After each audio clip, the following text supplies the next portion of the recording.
Before we begin, I need to give you a serious content warning. This case involves the shooting death of a mother in front of her children. We'll be discussing toxic neighbor behavior, racial slurs, and a woman who chose violence over common sense. The details are disturbing. If you need to step away at any point, please do. Your well-being comes first. This is the case of Susan Lorincz.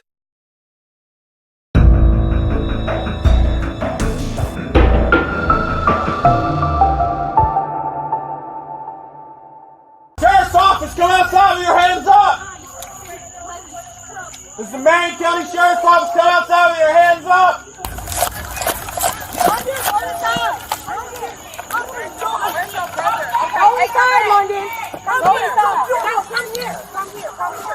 I don't bug anybody. I'm a single woman. I work from home. I'm peaceful and quiet. I'm like the perfect neighbor. June 2nd, 2023, a Friday evening in Ocala, Florida. Children are playing outside in the Quail Run neighborhood. It's almost 9 p.m. School's been out for a while. Kids are enjoying their evening, laughing, running around, being kids. And then an elderly woman storms outside. Her name is Susan Lorincz, and she's about to do something unforgivable. She picks up one of the children's tablets and throws it across the grass. Then an umbrella. Then a roller skate. At children. The mother of these kids, A.J. Owens, hears about the commotion, understandably angry that an old woman is throwing objects at her children. She walks over to Susan's door to talk about it. She knocks. Less than 2 minutes later, Susan fires a gun through her closed, locked front door. A.J. collapses in the grass, in front of her children, a single bullet to the chest. She will die shortly after. This is the story of Susan Lorincz, a toxic Karen who spent years tormenting her neighbors, who called police over children playing outside, who used racial slurs, who researched stand-your-ground laws and bought firearms. And when a mother finally stood up for her children, Susan chose murder. Welcome to Ocala. Folks, if you've ever driven through this part of Florida, you'll know the feeling. Sun-bleached roads, horse farms, sleepy neighborhoods. This is the kind of place that easily sells itself as peaceful. It's slow, suburban, predictable. For most of the time, anyway, Ocala is known as the horse capital of the world. It sits in Marion County and is surrounded by more horse farms than you can shake a carrot at. Horsing around aside, this part of Florida is covered in freshwater springs and huge stretches of forest. It's the postcard version of Florida. Calm, green, quietly proud of its laid-back identity. The sort of place where kids ride their bikes after school, where neighbors say hi to each other, and crocodiles are less likely to eat you. On the surface, this is exactly what Ocala looks like. Small town vibes. Scrub forests. Plenty of horses. Ocala is beautiful. However, unfortunately, sometimes it doesn't matter how peaceful a place is, because let's be honest, people really can be awful. And unfortunately, that is much like this video's not-so-friendly grandma. Let me tell you about A.J. Owens. A.J., or Ajike Owens to give her full name, was a loving mother and friend. She thoroughly loved her 4 children, and with a full house like that, she didn't have much time for anything else. Outside of her full-time job as a mother, she also had a full-time job as a manager at one of the local McDonald's. A.J. moved to the neighborhood looking for something both simple and practical. She needed affordable housing, a place where her children could play outside, and somewhere she could build her own little sense of cozy community. Now, Quail Run is not a gated suburb. It isn't fancy, it's not fenced off, and it certainly isn't pretentious. It's mostly just a cluster of quadplex-style units that share grassy areas and open streets where children can naturally play. And of course, this was precisely what A.J. was looking for. She wanted her kids to be able to go outside and play, yet also have constant supervision, not only by herself, but also the other neighbors. For most of the families in the area, this was just everyday, normal life. The kids would play in the common areas. Parents would watch from doorways and windows, and neighbors would know each other well enough to exchange small talk. And like I said earlier, people are not perfect. So this wasn't perfect harmony, but it was definitely comfortable and familiar. And it turns out that A.J. fit into that rhythm quite easily. Neighbors would later describe her as warm, expressive, and very engaged with her children.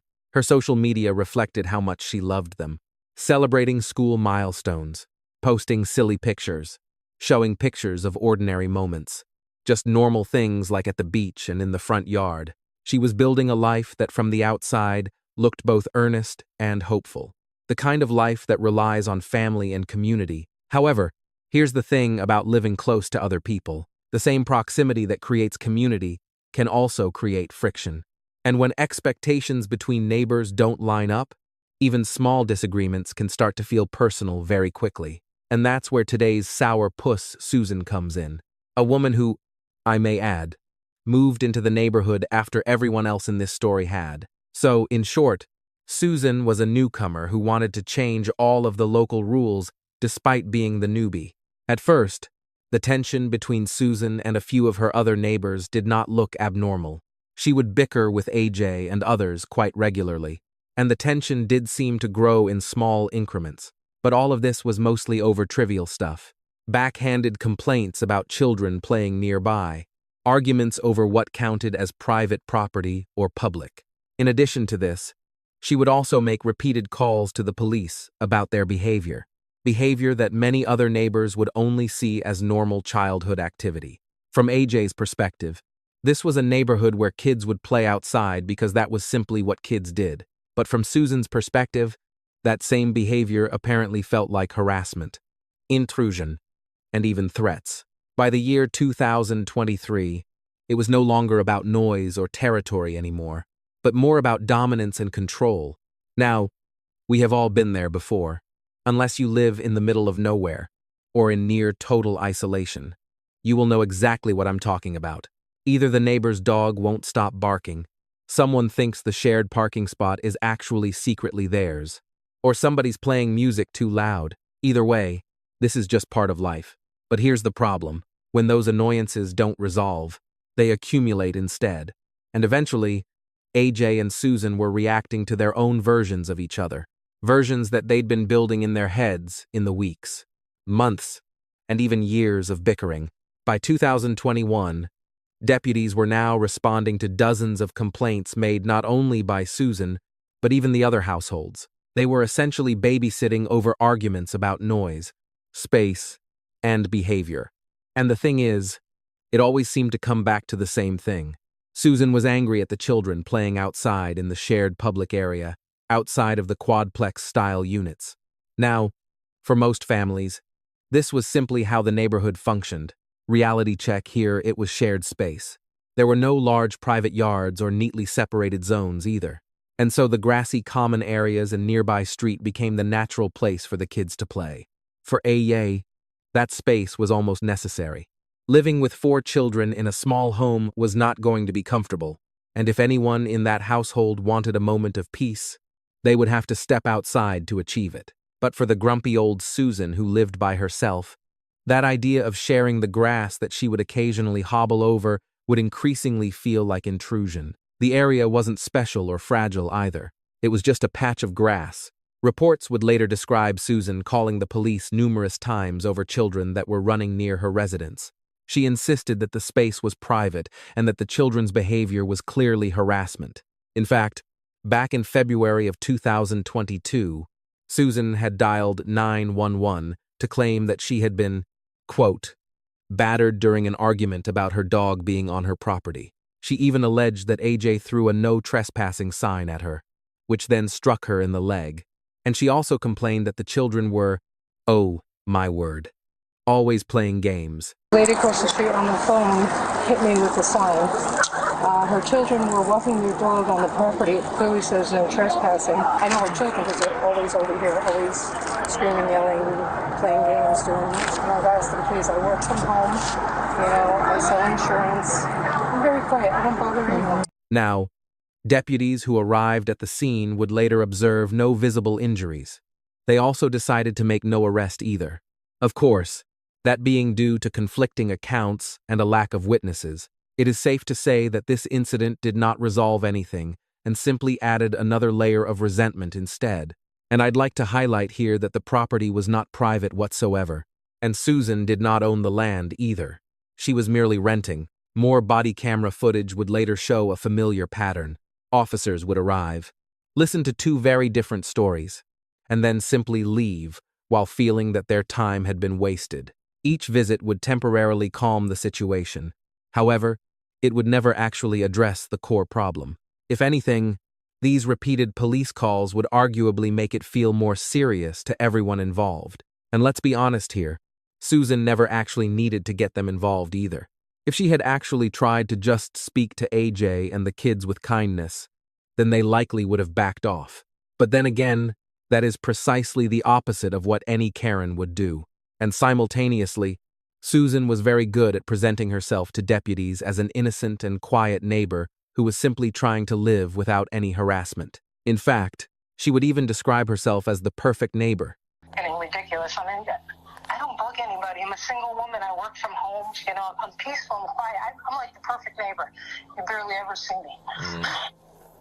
It's like, I've never dealt with people like this in my life. The tension didn't remain to just AJ and the kids. By the way, apparently Susan had claimed that she was being harassed by many of the other neighbors, and the police would eventually realize this too. So, while Susan believed that she was this helpless and tortured victim, officers were busy rolling their eyes. In fact, there is even footage of one of them calling her a psycho. By the summer of 2022, Susan was now almost constantly complaining to the police about these children. But the thing is, they weren't actually doing anything criminal at all. They were just merely being children. And that is when the tone became far more hostile. Because it's around this time that Susan started using racial slurs towards AJ and the children. In fact, she would even start threatening them. With kids being kids, they, of course, had their own nickname for her. And I don't think it will surprise anyone to learn that it was Karen. Because honestly, it fits her perfectly. However, there is one very big distinction here. Kids teasing an adult with harmless nicknames is very different to an adult using racial slurs against them. Quite frankly, it's disgusting. And that shift is very important. Because while Susan would amp up her own aggression, she would also increase the amount of security in and around her home. Things like installing additional locks and chains on doors, and even cameras that she could monitor from her phone. Now, of course, on their own, these steps could be seen as cautious or maybe even sensible. However, in the context of a long and heated neighborhood feud, they would also suggest a mindset that was increasingly focused not only on defense, but also potential threat. And what's more, that is when she began to research and even buy multiple firearms. Now, firearm ownership in Florida is not unusual. In fact, if anything, it's common. But again, given the context, it did suggest that Susan was predicting that something terrible might happen. It was also around this time that Susan began to research two things in particular. Not only would she look up self-defense laws, but also Florida's stand your ground provisions, meaning that she was quite literally familiarizing herself with legal justification to use lethal force. Meanwhile, for AJ and the other families on the block, life would mostly continue as normal. Children played outside, their parents supervised casually, and people just got on with it. The disputes were probably frustrating for many of them. But for most people, life was much bigger than that. Being a normal, happy, and healthy person meant that they had a lot more to focus on. But for Susan, who was not only bored, but also frustrated with her life, that would spiral into her worrying over her own safety. By the spring of 2023, the neighborhood was thoroughly sick of her, and although AJ was still her favorite target, she was now claiming that other neighbors were harassing her just as much. And to make matters even worse, Susan had also recently purchased two firearms, one being a Remington and the other a Ruger, both of which were kept fully loaded in different rooms of the home. And so by June of 2023, all of these ingredients to this horrible cocktail were there and ready. A long-standing feud, fear, obsession, and total delusion. And tragically, it would only take a few days for irreversible consequences to happen. June 2nd, 2023, at 9:01 p.m., Susan dialed 911. She claimed that her home was being broken into, that she was scared, and that she had shot someone. What was the address of the emergency? 1662 Yes, my son is 7th grade. Oh my God, this lady just tried to break down my door. I shot through the door. Oh my God. Wake up! Baby, wake up! Wake up, baby! Emergency responders arriving at the scene immediately knew that they were dealing with a potential murder, and as they approached Susan's home, they also knew that she was armed and emotional. Outside of the property, AJ, that being the person that she had shot, lay motionless in the grass, and although at the time she did have a pulse, it would later turn out that she would pass away from her injuries, that painfully being a single bullet to the chest. Susan had shot AJ through her own front door in the company of her children, who were standing nearby at the time. And by the time that police had arrested Susan, the rest of the neighborhood were now watching on in horror, with Susan's kids audibly crying in the background. This feud, which had started years prior over kids simply playing on public property, had now escalated to the death of a mother of 4, who were all now left with their worlds shattered. Officers and then paramedics would perform CPR for several minutes, but tragically, AJ was pronounced dead shortly after. Now, according to people at the crime scene, children had been playing nearby that evening when Susan all of a sudden came outside. She picked up one of their tablets and then threw it across the patch of grass. And if that wasn't bad enough already, she then reportedly threw an umbrella and even a roller skate at them. After hearing about the commotion, AJ, who was quite understandably angry that an old woman had thrown a roller skate at her child, then walked over to Susan's property to talk about it. She then knocked on Susan's front door, or from Susan's perspective, aggressively banged at the door as she tried to break in. That is when Susan dialed 911 to report the incident, and then not even 2 minutes later, picked up the gun and fired through the front door. To break that down into a little more detail, it was inside the residence that Susan retrieved her Remington firearm, and then, with the front door still closed, fired once through it. It is worth highlighting here that the front door always remained closed, and neither of them ever had any visibility on each other. There was no direct line of sight, and all they really had was the ability to speak to each other through a closed door. Susan would later state that she felt afraid, that she believed the situation was escalating beyond verbal confrontation, and that she had no other choice. She said that she feared her door was about to be broken down. However, neighbors would later state that they never heard any aggression coming from AJ. And then, in a matter of seconds, everything changed. The most heartbreaking part of this entire tragedy. The children saw everything. Tell me what you saw here tonight. I didn't see much. I we were playing around. I was on my electric scooter. Okay. And then my friend's mom got mad. Oh, my friend's mom got mad at the lady because she took something, I don't know. Your friend's mom. And then I was on my electric scooter right here, and then I don't know where I hear a big bang. Okay. I was running. Did you actually see anybody with any kind of gun, anything like that, or did you just hear? I just hear a run. Okay. What did you see after that? I don't know. I came outside and I saw my friend's mom on the ground. Okay. Good job. Both officers and paramedics desperately tried to save AJ's life, but unfortunately, there was nothing they could do, because that single bullet was enough to kill her. And as soon as the news broke out, the neighborhood, most of whom had actually seen the tragedy unfold right in front of them, were both devastated and outraged. Now, with this happening in such a public space, there were many people for police to interview, and everyone was convinced that AJ was not being aggressive, that Susan was basically largely unprovoked, and that this should definitely be treated as murder. However, whether that was going to stand up in court or not was a completely different story, because first they would have to hear Susan's side. And then, of course, look at the evidence. Now, I do have to say that Susan's explanation was consistent from the start. She claimed that she was afraid, that AJ had been banging on the door, and that she believed that the situation might escalate into forced entry, which, of course, in theory is possible. But at the same time, AJ was a loving mother of 4 children, and not exactly some kind of violent thug known to break down doors. Susan would emphasize that the shot was not fired out of anger, but out of fear that her own life was in danger. And strangely, the evidence would both support and challenge that claim. For example, Susan did dial 911 several minutes before that shot was fired. But at the same time, she would also fire that shot less than 2 minutes after that first call ended. And of course, the other question is, if the door was locked and deputies were already on their way, then what immediate threat required lethal force right then and there? To be honest with you, I can't actually believe how cool she played it while she was being interrogated, and by now, it is very clear that this woman cares about no one other than herself. Bang, bang, bang, Okay, bang. all right, and then you asked her who's there, okay, and what was said then?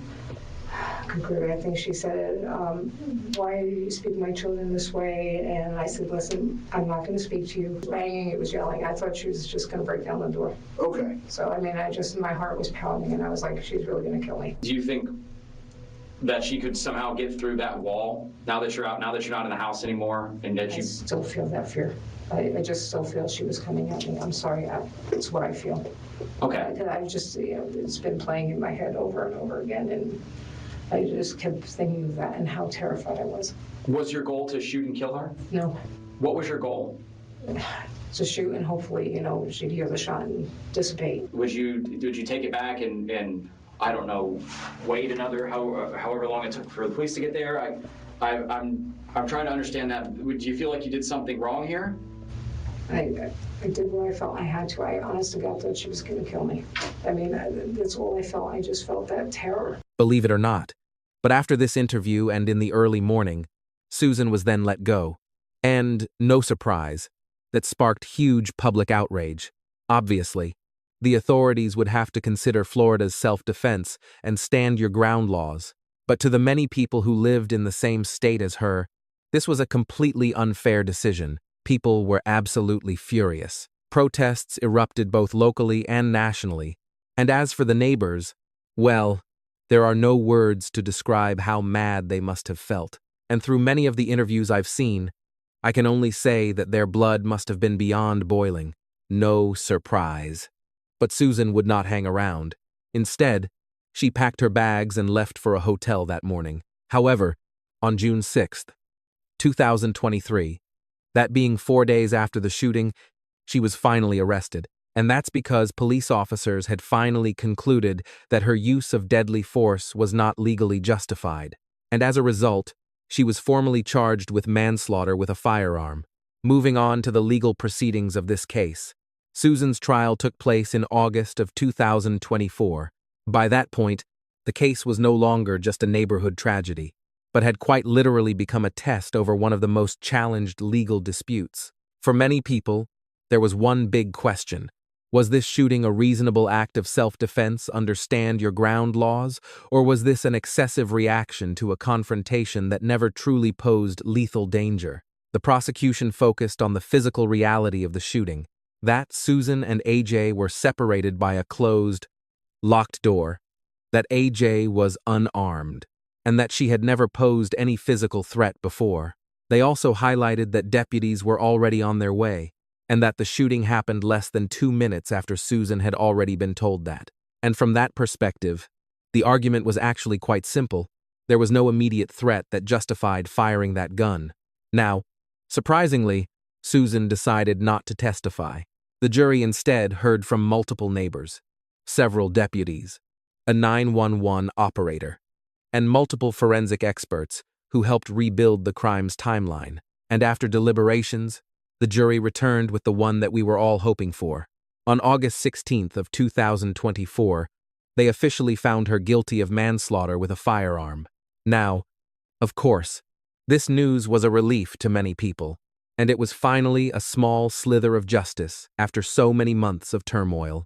Even, of course, if it were just for manslaughter. 3 months later, and in November of 2024, the judge returned with a harsh verdict too, officially sentencing Susan to 25 years in prison. Now, being honest with you here, I have seen people who are found guilty of murder get far less time. So respect to the judge. And thank you for providing strong justice to AJ. But the thing is, despite the verdict, it wouldn't actually end there, because surprise, Susan wasn't having any of it, and neither were AJ's family. Instead, the arguments moved from across a courtyard to a courtroom. AJ's family would pursue a wrongful death lawsuit, seeking accountability beyond the legal realms of just self-defense and manslaughter. And it's no surprise to learn that Susan pushed back too, because Karens will always be Karens. And frankly, despite being a stone-cold narcissistic murderer, she still played the victim card. In fact, she even threatened to countersue AJ's family and even Netflix for slander and defamation. By the way, there is no indication to show that any of these claims gained any real traction whatsoever. But what it does show is how ugly Susan's personality really is. I want the truth to come out. I just want people to know the truth, that I am not a racist, that I did not do this on purpose. This was not, a premeditated thing. I had no animosity for this woman. Like I said, we all have bad days. Just get over it and move on, because if you hold on to that, your life's going to be miserable. Just get over it and move on. A mother is dead. 4 children have lost their mother. And Susan's response is, just get over it. Unbelievable. Here's the question that many people are still asking. Should Susan have been charged with murder instead of manslaughter? I think the answer is absolutely yes. Think about it. Susan researched stand your ground laws. She purchased firearms specifically. She escalated conflict for years. She used racial slurs.